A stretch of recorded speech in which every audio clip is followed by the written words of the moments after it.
अस्सलामुअलैकुम एवरीवन, क्या हाल है आप सबके। उम्मीद करती हूँ कि आप सब खैरियत से होंगे। मैं हूँ मरियम हसन और आप देख रहे हैं मेरा YouTube channel moments with Maryam. यहाँ पे था सुबह सुबह का वक्त। मैं आई थी ऊपर, हवा बहुत अच्छी ठंडी चल रही थी। शुक्र है कि कोई मौसम जो है ना वो बेहतर हुआ है। पहले तो इतनी गर्मी थी ये लास्ट वीक में। अभी जो है ना कह रहे हैं कि ये वीक जो है थोड़ी बारिशें होंगी, मौसम बेहतर होगा। खैर देखते हैं आगे क्या होता है। यहाँ पे मैं अब नाश्ता बनाने की तैयारी कर रही थी। फाइनली बच्चों का भी जो है ना वो बस एग्ज़ाम्स ख़त्म हो गए हैं, लास्ट ही एग्ज़ाम्स था। तो बस इनके पेपर अब ख़त्म होंगे तो फिर इनकी छुट्टियां शुरू हो जाएंगी। और जो ये 2-2.5 महीने हैं ना ये बच्चों ने अब घर में गुजारने हैं। तो बस अब बच्चों के लिए देखना पड़ेगा कि किस तरह से उनको इंटरटेन किया जाए, किस तरह से जो है ना उनका टाइम स्पेंड हो। तो देखते हैं आगे क्या होता जाएगा। जो रूटीन होगी इंशाल्लाह वो भी आपके साथ शेयर करती जाऊँगी और आपको भी जो है ना वो मोटिवेट करती जाऊँगी। तो यहाँ पर अभी मैं बनाने लगी थी पराठे। मेरी कोशिश होती है कि बच्चे सुबह पराठे खा लें, लेकिन इनकी कोशिश होती है कि ना पराठे ना ही खाने पड़े, ब्रेड दे दो ना। एक तो ब्रेड जो है वो उनको खाने में भी आसान लगती है। सुबह सुबह ना उठ के वैसे ही पराठा खाने का, गर्मियाँ है ना तो दिल ही नहीं करता पराठा खाने का। पहले खा लेते थे बच्चे शौक से, सर्दियों में ना खाए भी जाते हैं। और गर्मियों में यकीन करें गर्मी लगती है ना, तो जहाँ सर्दियों में एक पूरा पराठा खाया जाता था वहाँ गर्मियों में आधा भी खा लो ना तो ऐसा लगता है जैसे बहुत हैवी हो गया है। एक तो पानी पी पी के जो है ना वो इतना इंसान फुल हो जाता है। तो लेकिन मेरी कोशिश होती है कि ये पराठा वगैरह खाएं, ये ब्रेड, ये चीज़ें कम खाएं, ताकि बच्चे हैं इन्होंने भागना दौड़ना होता है और खेलना होता है तो बड़ी जल्दी जो है ना इनको हज़म हो जाता है। खैर यहाँ पे बस मैं पराठे जो है वो बना के रेडी कर लूँगी। साथ में जो है ना मेरे बच्चे ज़्यादातर शौक़ से चाय ही पीते हैं। अगर कभी मूड होना तो शहान का वो दही खा लेगा या अंडा खा लेगा, अदरवाइज़ हसन और जो मिनाहिल है ना वो ज़्यादा प्रेफर चाय ही करते हैं। मिनाहिल कभी खा लेगी अंडा, मैं उसको कहूँगी कि खा लो तो वो खा लेती है, लेकिन फिर वो ज़ाया ही करती है, ज़्यादा शौक़ से नहीं खाती है। तो यहाँ पे बस मैं घी वगैरह लगा के पराठे बना लेती हूँ। कभी मैं देसी घी में भी बना देती हूँ। देसी घी जो है ना मैं खुद ही घर में निकालती हूँ, थोड़ा सा इकट्ठा हो जाता है, फ्रीज़र में रखती जाती हूँ मलाई को। फिर जब वो बॉक्स फुल हो जाता है ना तो फिर जो है ना मैं देसी घी निकाल लेती हूँ।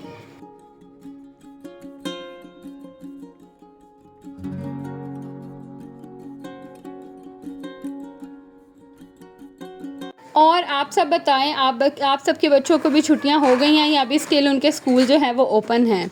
मेरे बच्चों को तो फाइनल छुट्टियां हो ही गई हैं। छुट्टियों में तंग बहुत करते हैं ये अलग बात है, लेकिन एक टेंशन नहीं होती कि आपको सुबह सुबह जो है ना वो उठना पड़ेगा। बाकी हस्बैंड भी मेरे सुबह जल्दी चले जाते हैं, 8-9 बजे तक चले जाते हैं। उठना तो पड़ता ही है, लेकिन एक दो वो 6-7 बजे उठना होता है ना वो बड़ा मुश्किल काम होता है। खैर यहाँ पे ना मैंने इनके यूनिफॉर्म्स रात को धोए थे। मैंने लास्ट आपको व्लॉग में दिखाया था ना कि इनके यूनिफॉर्म्स मैं एक दिन छोड़ के लाजमी वॉश करती हूँ। तो रात को धोए थे ना तो आयरन तो ज़ाहिर है रात को नहीं हुए थे, तो सुबह जितनी देर में बच्चे नाश्ता कर रहे थे मैंने इनके यूनिफॉर्म जो है ना वो भी प्रेस कर लिए। बस उसके बाद बच्चे भी स्कूल चले गए, हस्बैंड भी ऑफिस चले गए थे और वही जो रूटीन के काम होते हैं ना वो सब स्टार्ट हो गए।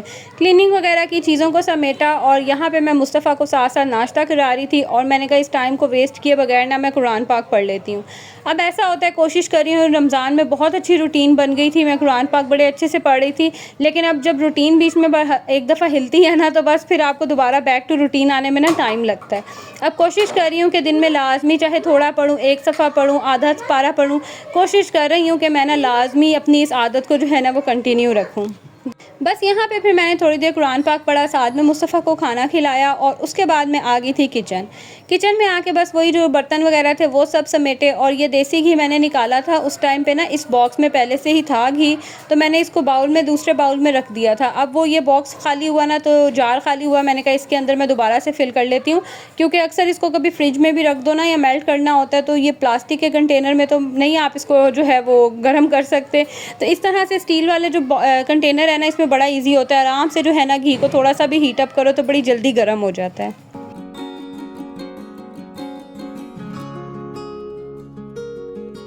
यहाँ पे ना अब बच्चों के भी स्कूल से आने का टाइम हो रहा था, तो अब वो लोग ना पैदल ही घर आते हैं। स्कूल ज़्यादा दूर नहीं है, पास ही है, लेकिन गर्मी में जब आते हैं तो बहुत बेचारों का ना बुरा हाल हुआ होता है।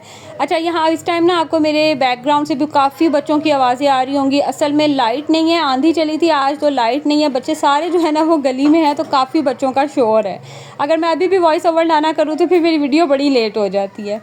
यहाँ पे ना अभी मेरे पास टाइम था, बच्चे आए नहीं थे स्कूल से, तो बस फिर मैंने मुस्तफ़ा को नहला दिया। मैंने कहा टाइम ज़रूर वेस्ट करना है, कोशिश करती हूँ जितना काम मेरा जैसे जैसे होता जाए, जितनी मुझे बीच में टाइम मिलता जाए ना, किचन का, घर का, वो चीज़ सब समेटती हूँ। और यहाँ इसका शोखापन आप चेक करें, बस मैंने इसे कह दिया था कि मैं इसका क्लिप बना रही हूँ, तो साथ ही जो है ना वो एक्टिंग हमारी शुरू हो जाती है। खैर इस टाइम पे रूम भी मैंने क्लीन कर लिया था, और साथ ही साथ जो है ना वो किचन वगैरह ये भी सारा मेरा क्लीन हो गया था। और उसके बाद ना फिर मैं या तो बीच में रेस्ट कर लेती हूँ, या फिर कोई और मेरा काम वगैरह हो ना तो वो भी कर लेती हूँ। आज मैंने बनानी थी माश की दाल, तो वो भी बस मैंने यहाँ भिगो के रख दी। और पहले ना मुझे मतलब समझ नहीं आ रही थी क्या बनाऊँ, तो बस फिर मुझे ख्याल आया माश की दाल बना लेती हूँ। तो मैंने ना बगैर छिलकों के मंगवा ली। ये वाली जो है ना वो जल्दी ही हो जाती है, अदरवाइज़ छिलकों वाली दाल को काफ़ी देर भिगोना पड़ता है, फिर जो है ना उसके छिलके रिमूव होते हैं। लेकिन उसका जायका जो है ना इस वाली दाल से ज़्यादा अच्छा आता है। तो मुझे जल्दी थी, इसीलिए मैंने यही वाली दाल मंगवा के ना भिगो दी। और अभी मैं इंतज़ार करी थी कि बच्चे आए ना, उनको पानी वगैरह दूँ, तो फिर उसके बाद मैं खाना बनाऊँ।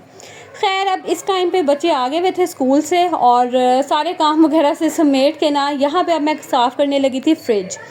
इस जगह पे ना मैं रात को अक्सर मुस्तफ़ा के लिए फ़ीडर रख के डालती हूँ, तो दूध जो है ना वो गिर जाता है, ये साफ़ करने वाला था। और बाकी थोड़ी छोटी मोटी चीज़ें जो है ना बस यहाँ गिरती रहती हैं, कि बच्चों ने कुछ निकाला, कुछ रखा, तो वो चीज़ें जो है ना वो यहाँ गिरती रहती हैं। तो ये इस तरह की चीज़ें जो है ना वो क्लीन होने वाली थी। अदरवाइज़ फ्रिज को ना मैं टाइम टू टाइम क्लीन करती रहती हूँ, इसीलिए बहुत ज़्यादा जो है ना वो डीपली क्लीनिंग की ज़रूरत नहीं होती है। यही होता है कि अगर आप चलते फिरते चीज़ों को साफ़ करते रहें, साफ़ रखते रहें ना, तो फिर आपको एक्स्ट्रा टाइम निकाल के, स्पेशल टाइम निकाल के डीप क्लीनिंग नहीं करनी पड़ती है। हल्के फुल्के से जो है ना वो क्लीनिंग की ज़रूरत होती है, वो तो फिर टाइम टू टाइम करते रहो, तो चीज़ें जो है ना वो सेट रहती हैं। यहाँ पे जो शेल्फ़्स थी जो ज़्यादा गंदी थी, उनको मैंने निकाल के वॉश करने के लिए रख दिया। साथ ही जो है मैं ये किचन टॉवल से अच्छे से जो है ना इसको क्लीन कर लूँगी, धो के इसको सर्फ़ अगर ज़रूरत हो तो मैं फिर जो मैक्स साबुन होता है जो हम यूज़ करते हैं, बर्तन धोने वाला साबुन या लिक्विड, उससे बड़े अच्छे से साफ़ हो जाता है, उससे साफ़ कर लूँगी। और साथ ही आज दोबारा मैंने जो है ना यहाँ पे शीट बिछा दी है, क्योंकि शीट से ना काफ़ी हद तक जो है ये शेल्फ्स कवर हो जाती हैं। लेकिन अगर वैसे ना फिर पतीली रखो या कोई बाउल रखो तो फिर स्टेन से लग जाते हैं और बड़ा अजीब लगता है। शायद मुझे आदत हो गई थी इसीलिए, तो दोबारा जो है ना मैंने यहाँ पे बस शीट बिछा दी। और दूसरी तरफ यहाँ पे सालन भी बस रेडी हो रहा था, और मुझे ना आज बड़ा दिल किया नूडल्स खाने का। अदरवाइज़ मैं खाती नहीं हूँ, ये बहुत कम खाती हूँ। अगर बहुत ज़्यादा दिल होना तो फिर मैं खाती हूँ। आज पता नहीं क्यों मेरा बड़ा दिल कर रहा था, तो मैंने स्पेशल अपने लिए मंगवा के ना नूडल्स बनाए। और यहाँ पे बस हमारी दाल भी रेडी हो गई थी। आज बस मैंने जल्दी में बनाया, मैंने प्रेशर में इसको टाइम दिया, और पूरा एग्जैक्ट मैंने 5 मिनट का टाइम दिया, और बड़ी अच्छी सी जो है ना ये दाल गल गई थी। बड़ी ज़बरदस्त जो है ना वो दाल बन गई थी। तो यहाँ पे जैसे ही मैं फ्री हुई ना अपने सारे एक्स्ट्रा कामों से, तो मुझे पता चला कि आज मेड ने नहीं आना। तो बस फिर मैं अब क्या करती, सफाइयाँ भी खुद ही करनी थी। तो मैंने ना ये वाला जो ब्रश है ना ये मैंने लेके रखा हुआ है। यकीन करें ये कोई लाइफ सेवर है, नहीं तो दूसरे झाड़ू और फूल झाड़ू से जो है ना वो सफाई करना समटाइम बहुत मुश्किल हो जाता है। तो ये वाले ब्रश से ना बड़े अच्छे से क्लीनिंग हो जाती है। तो बस फिर मैंने ऊपर वाला पोर्शन ही क्लीन किया था। जिस दिन वो ना आए ना उस दिन मैं ऊपर वाला पोर्शन क्लीन कर लेती हूँ, क्योंकि नीचे वाले पोर्शन की ना ऐसा जितनी ज़रूरत नहीं होती है। यहाँ पे उठना बैठना, खाना होता है, बच्चों ने खेलना होता है, तो ये वाला जो पोर्शन है ना उसकी क्लीनिंग ज़्यादा ज़रूरी होती है। बस फिर मैंने क्लीनिंग वगैरह की, और वही जो रूटीन के काम होते हैं वो सब चल रहे थे। ये अब शाम का टाइम था, मुझे थोड़ा टाइम मिला, तो मैंने हस्बैंड के ना कपड़े आयरन करके रख दिए, क्योंकि मैं ख़ुद भी बहुत तंग हो रही थी डेली का एक एक सूट आयरन करना। तो बस यहाँ पे मैंने इनके कपड़े वगैरह आयरन किए, और ये था मेरा आज का व्लॉग। आज का व्लॉग भी अच्छा लगा हो तो please don't forget to like, share and subscribe. मिलूँगी अगले वीडियो में। अल्लाह हाफिज़।